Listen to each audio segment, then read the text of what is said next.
ಒಂದು ವರ್ಷದಿಂದ ನಡೆಸ್ಕೊಂಡು ಬರ್ತಾ ಇದ್ದೀವಿ. ಆ ಒಂದು ಕಾರ್ಯಕ್ರಮ ತಿಂಗಳಿಗೆ 2 ಕಾರ್ಯಕ್ರಮ ಮಾಡ್ಕೊಂಡು ಬರ್ತಾ ಇದ್ದೀವಿ. ಅದ್ರ ಜೊತೆಯಲ್ಲಿ ನಮ್ಮ ಗಾನ ಗಂಧರ್ವ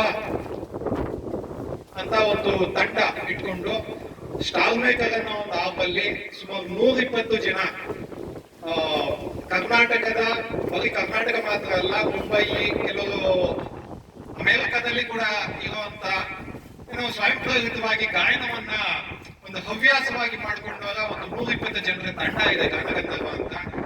ಆ ಒಂದು ತಂಡದ ಪರವಾಗಿ, ಹಾಗೆ ನಮ್ಮ ನಾಗದಳ ಈ ಒಂದು ಕೆರೆನ ಸಂರಕ್ಷಣೆ ಮಾಡಬೇಕು ಅಂತ 25 ವರ್ಷದಿಂದ ಸಾಕಷ್ಟು ಒಂದಷ್ಟು ಶ್ರಮವನ್ನ ಹಾಕಿ ಕೆರೆ ಉಳಿಸಬೇಕು ಅಂತ ಪ್ರಯತ್ನ ಮಾಡ್ತಿರೋ ಎಲ್ಲ ತಂಡದ ಒಟ್ಟಾರೆಯಾಗಿ ಈ ಒಂದು ಕಾರ್ಯಕ್ರಮ 1 ವರ್ಷಕ್ಕಿಂತ ಹೆಚ್ಚಿನಿಂದ ನಡ್ಕೊಂಡು ಬರ್ತಾ ಇದೆ. ತಿಂಗಳಿಗೆ 2 ತಪ್ಪದೇ ನಡೀತಾ ಇದೆ. ಆ ಒಂದು ಕಾರ್ಯಕ್ರಮದ ಭಾಗವಾಗಿ ಮಕ್ಕಳಿಗೆ ಕನ್ನಡ ರಾಜ್ಯೋತ್ಸವದ ಪ್ರಯತ್ನ ಏನಾದರೂ ಒಂದು ಸ್ಪರ್ಧೆಯನ್ನು ನಡೆಸಿ ಮಕ್ಕಳಲ್ಲೂ ಹಾಡುವಂತ ಒಂದು ಹುಮ್ಮಸ್ಸನ್ನ ತುಂಬಬೇಕು ಅನ್ನೋ ಒಂದು ಉದ್ದೇಶದಿಂದ.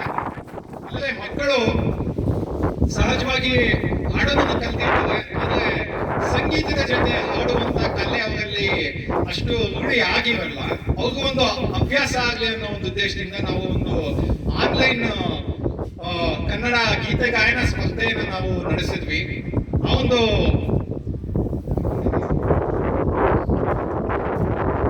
ಸ್ಪರ್ಧೆಯಲ್ಲಿ ಸಾಕಷ್ಟು ಮಕ್ಕಳು ತಮ್ಮ ವಿಡಿಯೋವನ್ನ ಕಳಿಸ್ಕೊಟ್ಟಿದ್ರು.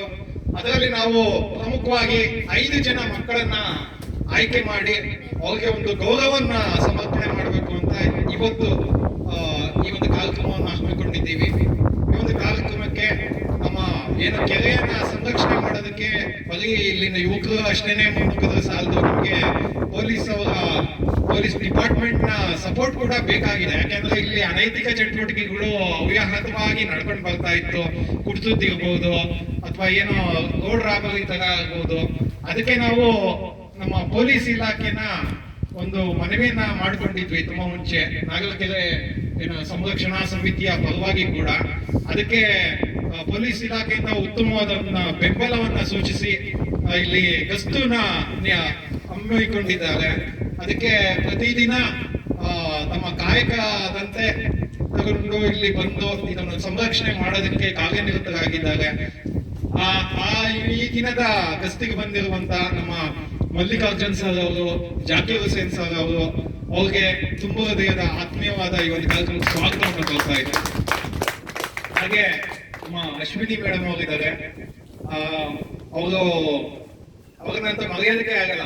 ಯಾಕೆಂದ್ರೆ ಅವರು PT ಮಾಸ್ಟರ್ ತರ, ಟೀಚರ್ ತರ ಇದ್ದು ಡಾಕ್ಟರೇಟ್ ತಗೊಂಡ್ರು. ನನಗೆ ನಿಜವಾಗ್ಲು ಏನೋ ಬೇರೆ ವಿಷಯದಲ್ಲಿ ಅಧ್ಯಯನ ಮಾಡ್ತಿದ್ರು, ಏನೇನೋ ಡಾಕ್ಟರೇಟ್ ಮಾಡ್ತಾರೆ ಅಂತ ಏನೋ ಅಂತಾರೆ. ಅವರು ವಿಷಯನೇ ಏನೋ ಒಂದು ಫಿಸಿಕಲ್ ಆಕ್ಟಿವಿಟಿ ತೆಗೆದಿದ್ರಲ್ಲಿ ಡಾಕ್ಟರೇಟ್ ಮಾಡಿದ್ರು ಅಂದ್ರೆ ನನಗೆ ಸುಮಾರು ಒಂದು 7-8 ವರ್ಷದ ಹಿಂದೆನೆ ತುಂಬಾ ಹೆಮ್ಮೆ. ಅವ್ರ ಪರಿಚಯ ಇದೆ ಅಂದ್ರೆ ನನಗೊಂದು ಸಂತೋಷದ ವಿಷಯ. ಅಂತವ್ರು ಕೂಡ ಇಲ್ಲಿ ಉಪಸ್ಥಿತರಿದ್ದಾರೆ.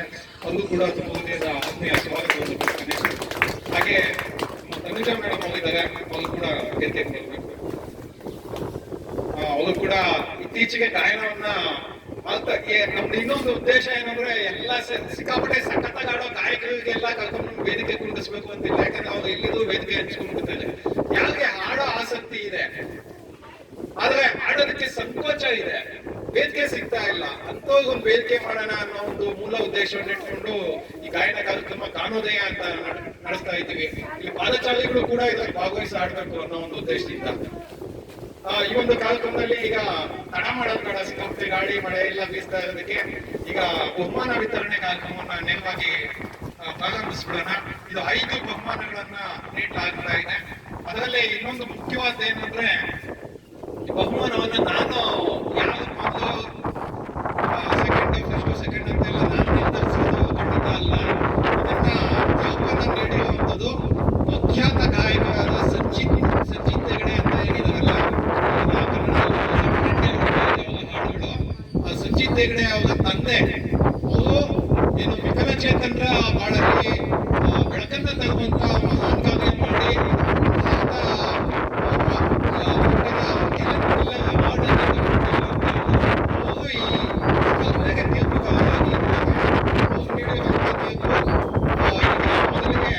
ಸಮಾಜ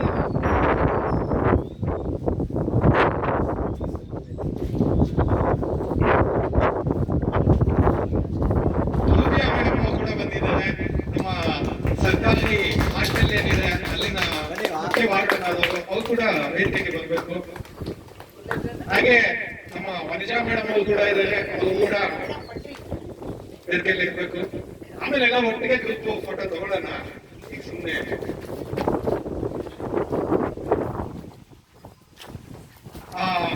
ಈಗ